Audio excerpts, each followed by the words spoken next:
Hello friends, welcome to நேசம் fashion. இப்போ நம்ம பார்க்க போகிறது ஆரம் கலெக்ஷன். சேனலை சப்ஸ்கிரைப் பண்ணுங்கள், பெல் ஐக்கானை கிளிக் பண்ணுங்கள். எங்கள் வீடியோ ரெகுலராக உங்களுக்கு வந்துடும். Free shipping. இதில் எந்த மாடல் பிடிச்சாலும் ஸ்க்ரீன்ஷாட் எடுத்து வாட்ஸ்அப் அனுப்புங்க, நாங்கள் கொரியர் அனுப்பிச்சிடுவோம். மாடல் பார்க்கலாம். பாருங்கள், ஆரம் சூப்பராக இருக்குது. டிசைன்லாம் பாருங்கள், செம்மையாக இருக்குது. ஃபினிஷிங்லாம் பாருங்கள், சூப்பராக இருக்குது. பார்க்கவே அவ்வளோ அழகாக இருக்குது.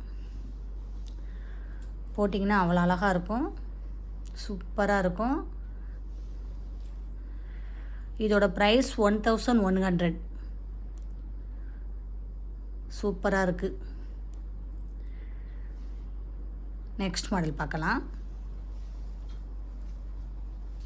பாருங்கள், இந்த டிசைன் பாருங்கள், சூப்பராக இருக்குது, லுக்காக இருக்குது. பார்க்கவே அவ்வளோ அழகாக இருக்குது. ஃபினிஷிங்லாம் சூப்பராக இருக்குது. சூப்பராக இருக்கு பாருங்கள். உங்களுக்கு கோல்டு மாதிரியே இருக்கும், செம்மையாக இருக்குது. இதோட ப்ரைஸ் 1100. பார்க்கவே அவ்வளோ அழகாக இருக்குது. இதில் எந்த மாடல் பிடிச்சாலும் ஸ்க்ரீன்ஷாட் எடுத்து வாட்ஸ்அப் அனுப்புங்க. எங்கள் வீடியோ டெய்லி ஷார்ட்ஸில் வரும், நிறைய மாடல் போடுவோம், பாருங்கள், உங்களுக்கு பிடிக்கும். எங்களுக்கு சப்போர்ட் பண்ணுங்கள், சப்ஸ்கிரைப் பண்ணுங்கள். நெக்ஸ்ட் வீடியோவில் பார்க்கலாம். தேங்க்யூ.